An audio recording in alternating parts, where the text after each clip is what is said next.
आज आईपीएल 2024 का final match जो है वो केकेआर और एसआरएच के बीच में खेला जाएगा। इस मैच को जब एंड हो जाएगा तो यहाँ पे जो प्राइज मनी डिस्ट्रीब्यूट की जाएगी उसमें विनर टीम को 20 करोड़ रुपए का प्राइज मनी दिया जाएगा, रनर अप टीम को 13 करोड़ रुपए का प्राइज मनी दिया जाएगा, थर्ड नंबर पे जो राजस्थान रॉयल्स है उसे 7 करोड़ रुपए का प्राइज मनी दिया जाएगा। इसके अलावा आरसीबी जो फोर्थ नंबर पे ऑलरेडी है तो उसको लगभग 6.5 करोड़ रुपए का प्राइज मनी दिया जाएगा। सर, एक ऐसा टूर्नामेंट जहाँ पे लगभग 25 करोड़ का एक प्लेयर खरीदा जाता है और वहां पे विनर टीम को सिर्फ 20 करोड़ रुपए का प्राइज मनी मिलता है, तो मेन इसका अर्निंग मॉडल क्या है सर? मतलब मुझे तो नहीं लगता कि ये सिर्फ 20 करोड़ रुपए से उसका पूरा का पूरा ये इतनी बड़े इवेंट का खर्चा निकलता होगा। एक प्लेयर की कीमत 20 करोड़ रुपए से ज़्यादा की पड़ जाती है और जब हम देख रहे हैं कि प्राइज मनी सिर्फ 20 करोड़ रुपए का है मैक्सिमम, तो ये ओवरऑल अर्निंग मॉडल क्या है? एक फ्रेंचाइजी ऑनर, एक टीम ऑनर कैसे पैसा कमाता होगा यहाँ पे? देखिए, आरपीएसजी ग्रुप जो है, मैं आपको एक छोटा सा एग्जांपल देता हूं। जिन्होंने इस टीम को खरीदा, एलएसजी को, लखनऊ सुपर जायंट्स को, जो लेटेस्ट दो टीमें जो जुड़ी थी इसमें, गुजरात टाइटंस और लखनऊ सुपर जायंट्स 3 साल पहले, तो ये टीम सबसे महंगी टीम इन्होंने खरीदी थी 7,000 करोड़ रुपए में। आप तो 25 करोड़ की बात कर रहे हैं, मैं तो कहूंगा कि 7,000 करोड़ खर्च करके अगर आपको प्राइज मनी 20 करोड़ मिलेगी तो सवाल तो उठेंगे आपके मन में, हमारे श्रोताओं के मन में भी। लेकिन उनका हल क्या है, कैसे कमाई होती है, वो एक बड़ा मॉडल है। ये तो मैंने आपको एक उदाहरण दिया। दूसरा उदाहरण मैं देता हूं, जो गुजरात टाइटंस टीम है, इसके जो ओनर है वो है सीवीसी ग्रुप। उसने ये टीम 5,200 करोड़ रुपए में खरीदी है, 5,5200 करोड़ रुपए में।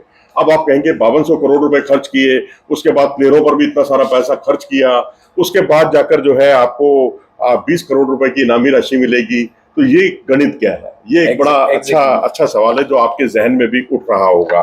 दरअसल होता यह है कि बीसीसीआई जो है एक टाइटल स्पॉन्सरशिप रखता है। टाइटल स्पॉन्सरशिप इस वक्त टाटा के पास है, और टाटा ने जो है इसके लिए जो एक मुश्त राशि दी है, 2500 करोड़ रुपया 5 साल के लिए दिया हुआ है, यानी 500 करोड़ रुपया 1 साल का। उसके बाद आप आगे आइए, जो एसोसिएट पार्टनर्स हैं उनका भी बहुत सारा स्टेक पे लगा होता है। जैसे 14,850 करोड़ रुपए उन्होंने 5 साल के लिए दिए हुए हैं, यानी प्रतिवर्ष 300, यहां पर आप इसको डिवाइड कर लीजिए, ये राशि जो है एसोसिएट पार्टनर्स की तरफ से आती है। फिर ऑफिशियल ब्रॉडकास्टर, ये सबसे बड़ा रेवेन्यू जनरेट करने वाला माध्यम होता है, और इसमें आपने राइट्स भी 2 तरह के किए हैं। एक टीवी के राइट्स अलग हैं, डिजिटल के राइट्स अलग हैं। टीवी के राइट्स जो है वो 23,575 करोड़ रुपए में, यानी 4,475 करोड़ रुपए प्रतिवर्ष। और उसके अलावा जो चौथा बड़ा आता है पॉइंट, वो है जो डिजिटल स्ट्रीमिंग है राइट्स, वो भी इस बार दिए गए हैं, जो कि रिलायंस डिजिटल के पास हैं, और वो 27,758 करोड़, यानी 4,751 करोड़ रुपया प्रतिवर्ष। अगर आप इन सबको टोटल कर देते हैं 1 साल का, तो वो बैठता है 1,26 करोड़। अब उसको क्या होगा कि जो 10 फ्रेंचाइजी ओनर्स हैं और एक बीसीसीआई, ये 11 जनों में बराबर बटेगा। ये अमाउंट आपको मिलना ही मिलना है। आपको इसके लिए कोई इक्वल डिस्ट्रीब्यूशन होगा, जो तकरीबन बनता है 911 करोड़ रुपया। अब आप तो 20 करोड़ के खेल में हम लोग उलझे हुए थे, या 911 करोड़ रुपया आपको एक साथ आ रहा है, यानी तकरीबन 1,000 करोड़ के आसपास का। 7,000 करोड़ रुपए आपने लगाए हैं जो सबसे महंगी टीम है, लखनऊ सुपर जायंट्स। तो वो तो खैर एग्जाम्पल है, लेकिन आपका जो 1/7वां हिस्सा आपका निकल गया। मतलब आप ये कहिए कि 7,000 में से 1,000 करोड़ आपका निकल गया अमाउंट।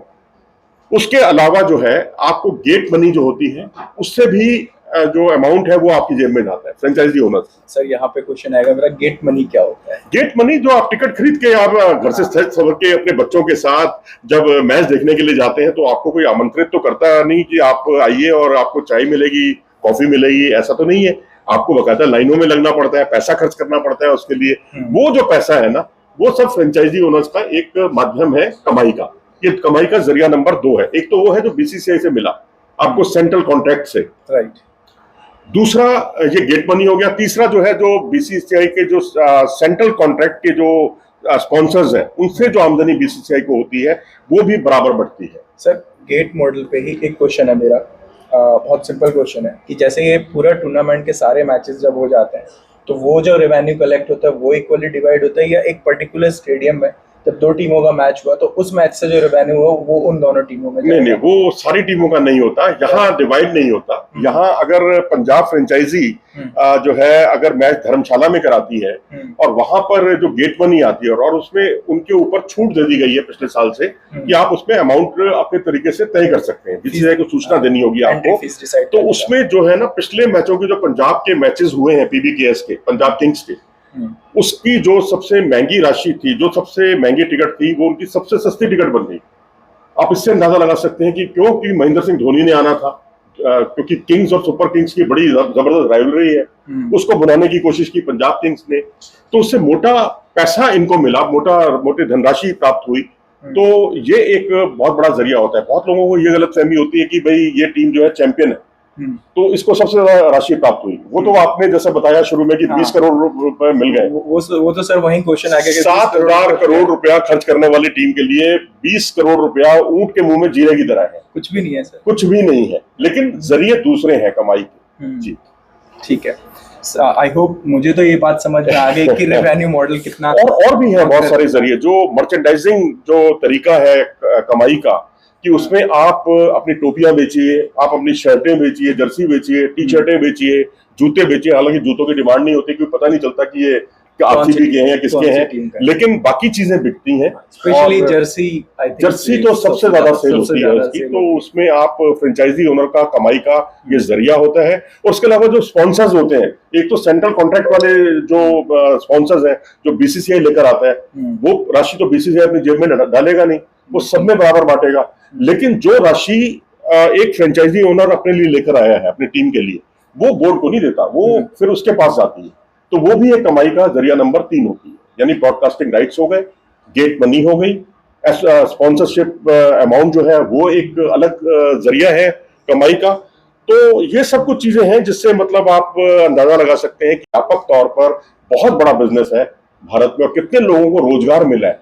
सबसे बड़ा आईपीएल का, तो वो आईपीएल या कोई भी फ्रेंचाइजी टीम, फ्रेंचाइजी लीग हो, उसका सबसे बड़ा प्लस पॉइंट होता है कि आप बहुत बड़े समुदाय को रोजगार देते हैं, उनको काम, किसी के घर में चूल्हा जलता है आपसे इसके जरिए। तो ये अपने आप में इस मॉडल की हम तारीफ करते हैं, किसी भी खेल का की कोई लीग क्यों ना हो। आई होप मुझे तो सर ये बहुत अच्छे से समझ में आ गया कि एक्चुअल में अर्निंग मॉडल क्या है, एक फ्रेंचाइजी ओनर कैसे कमाता है और किस तरीके से लोगों का अर्निंग डिपेंड करता है इतनी बड़े इवेंट में, आईपीएल जैसे इवेंट में। और हमारे दर्शकों को भी समझ में आ गया होगा कि क्या अर्निंग मॉडल होता है। बट सर एक सेकंड डार्क साइड भी होता है जो कि थोड़ा सा इफेक्ट करता है, और वो जो डार्क साइड है वो ये है कि ये जो एक सट्टे की इंडस्ट्री सेपरेट डेवलप हो रही है।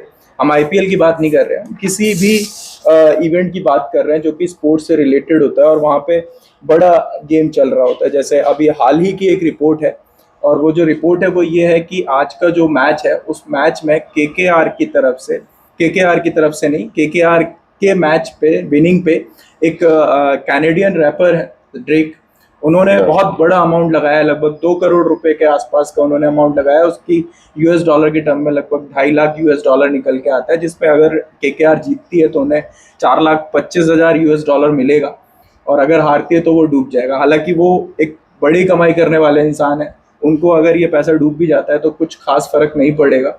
बट यहीं सेकंड साइड अगर मैं बात करूँ तो एक रिपोर्ट मैंने पढ़ी थी, उसमें एक बच्चे ने 6 लाख रुपए हारे थे, और जब वो 6 लाख रुपए हारे तो उस पैसे को रिकवर करने के लिए उसने अपनी ही किडनैपिंग का एक पूरा के पूरे सिचुएशन क्रिएट कर दी थी। इससे पहले भी अभी 26 मार्च के आसपास एक बेंगलुरु का इंसिडेंस आपको भी पता होगा, वो एक वाइफ ने सुसाइड कर लिया था जस्ट बिकॉज हस्बैंड के करोड़ों रुपए की लाइबिलिटीज की वजह से, और वो भी इसी तरीके की सिचुएशन के वजह से हुआ था, सट्टे में पैसा गवा देने की वजह से। तो सर इस डार्क साइड को लेके आपका क्या ओवरव्यू है?